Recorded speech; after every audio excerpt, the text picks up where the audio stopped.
Good evening, Ape Nation. What's going on, guys? It is Friday, October 15th, 2021. We're about to start the weekend. And I'm sure most of you guys have heard a lot of the talk and rumors that are going on right now concerning TD Bank, TD Ameritrade, and some of the other brokerages, and people trying to transfer, whether it be into ComputerShare or into Fidelity. And I had already made a video, I believe Monday night, about ComputerShare, my problems with them. There's nothing stopping them from going up for sale to Robinhood or anybody for that matter. If they get a good offer for their company. Look what happened to Say Technologies, and that's what I based it off of. And I don't know enough about ComputerShare to tell you one way or another what to do, and I wouldn't do that anyways. But I can tell you what I did and what happened, and you guys can base your decision off that, whether that's something that's going to work for you or not. And that's what we're going to talk about tonight, and I'm going to give you guys my whole breakdown of the 45-minute conversation I had with a gentleman at Fidelity. So before we break down this phone call, cue the speeder.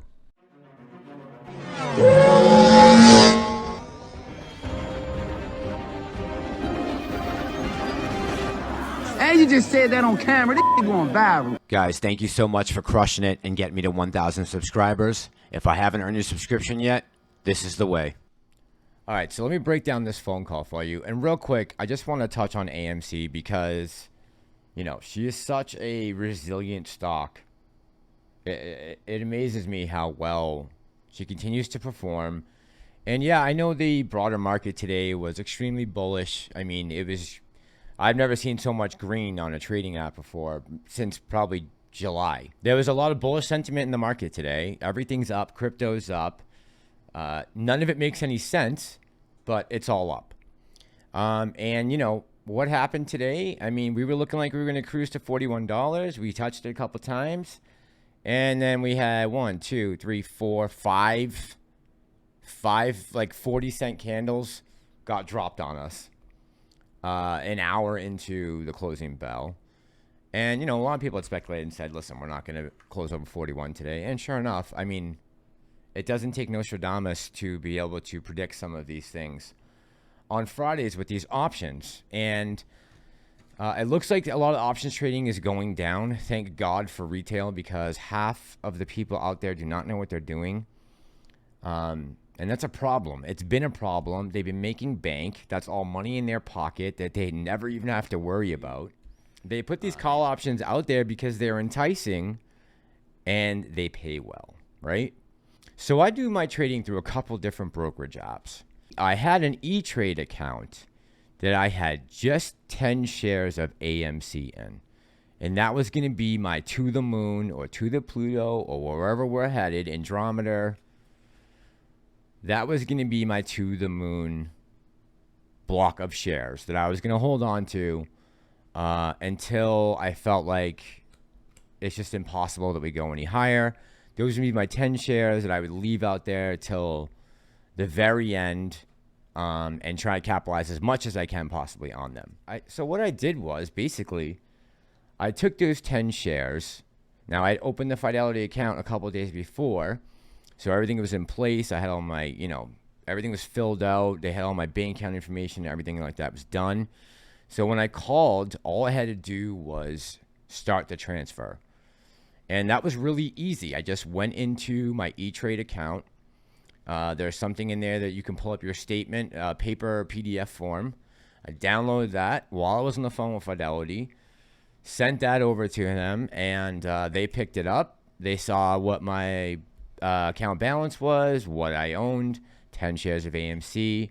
I think I bought them right under $10. And then, you know, it had my total amount depending on what the share price was. I think I closed yesterday, so it was like $40.77 possibly. Don't quote me on that. The important thing is the process and where this could lead us. So in case you guys don't know, Fidelity has been around for about 60 years. They were established back in 1946, right after the end of World War II. They are one of the largest asset managers in the world with $4.9 trillion in assets. under their management as of June of 2020. And basically what it breaks down to is Fidelity is not a bank. They are just a brokerage firm, okay? They have a large family of mutual funds you can trade on. I remember the first mutual fund I believe I ever heard of was something called Magellan that was through Fidelity. They also fund distribution and investment advice. They do retirement services, index funds, wealth management, cryptocurrency, securities execution and clearance, asset custody, and they have life insurance. Now, they're based out of Boston, which just right there, that fact alone, should be enough to trigger the Moass. Honestly, just the fact that they were founded and are headquartered in Boston is probably enough at this point, I would say. And we just need to get it trending on Twitter or something. But no, in all honesty, Fidelity is really like the industry standard when it comes to a good name in investments. They've never been under any huge scrutiny for anything. You don't hear Fidelity's name getting dragged through the mud ever. They're an extremely reputable company. And if you just had to line up Computershare, say, with Fidelity, there really is no comparison. I mean, Fidelity's got 80 years of investors behind them who swear by them. So there, you're not going to have an argument for me that Fidelity is the way to go. I totally believe, like Richie does, that if enough people were to transfer over their shares, there is no doubt that itself, even guys, just the threat of everyone leaving could create some issues and stir the pot. I'll leave it at that. And remember, transferring into Fidelity is not anything the SEC can be worried about. The same applies here with Fidelity. We just like the brokerage firm. And that's our reasons. Very simple. There are a couple issues that they have had over the past, but for 80 years, I would say their body of work speaks for itself. There's a couple legal issues here, and if you go on to Wikipedia and just type in Fidelity Investments, it will bring it up for you, and you can look into it. There's nothing really that stood out to me that was like a game changer to be like, I wouldn't trust Fidelity with my money. I would much rather have my money in Fidelity than any other company right now, to be honest with you. There is so much sleight of hand and just absolute disregard forget moral compass. There is this absolute disregard for any type of law or order to the market right now. I guess maybe I have a little bit of a biased opinion because they are local and I've just known about them since I was very young and always heard good things about them. All right, so let's move on to the conversation. So I came right out and asked him, what's going on? Have you heard anything about these rumors? And I told him everything that I had heard.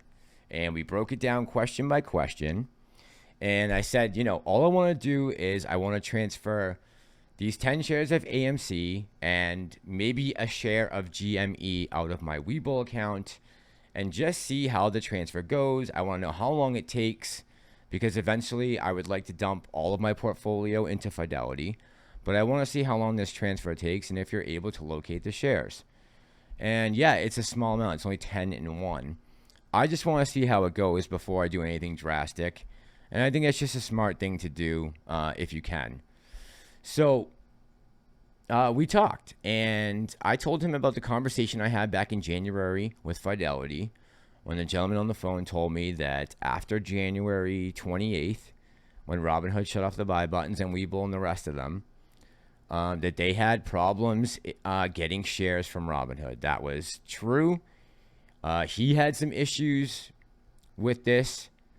So this is not rumor. This is now two different sources from Fidelity who I've had recorded conversations with, who have told me that back in early February, when everyone was jumping ship on Robinhood, after they pulled that heinous act that they did, that's absolutely criminal still.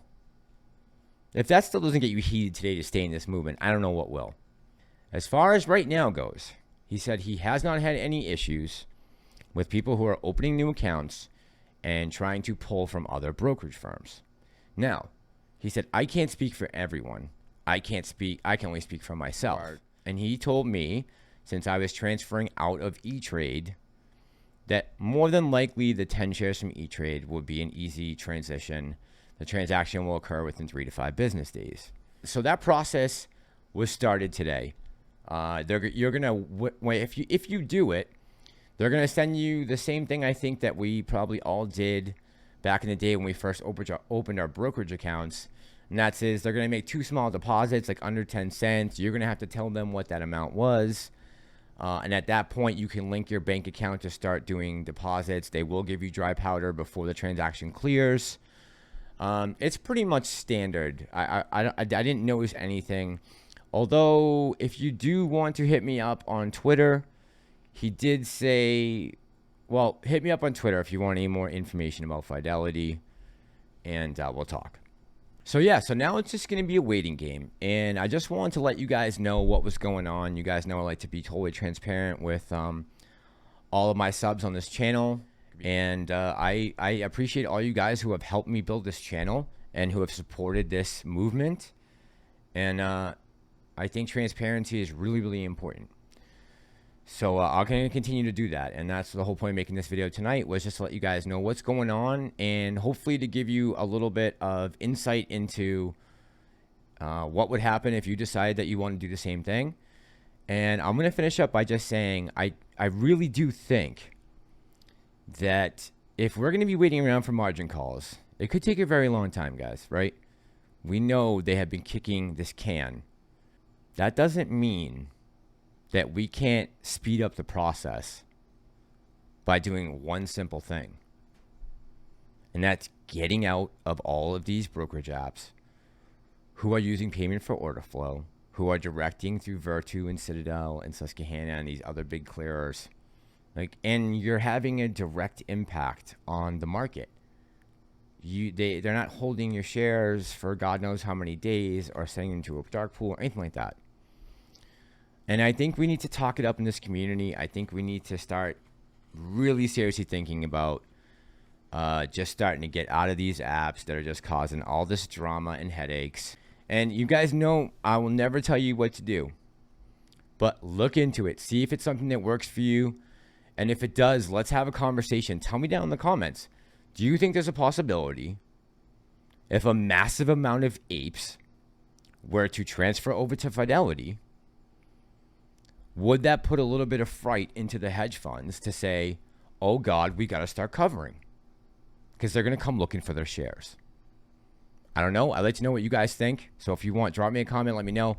I'll be answering the comments between tonight and tomorrow morning, even from the last video. I apologize. I've been slacking on that. But I have tomorrow afternoon and Sunday off, so I'll be getting material out to you. Going to talk about the Fed tomorrow night. We'll get into it. But let me know down in the comments what you guys think about the idea. And if you guys want to like, subscribe to the channel, you know the deal. You guys are the best. I appreciate each and every one of you. Thank you so much for your support. This is Ape Nation. I'm the Massalorian, and I'm out.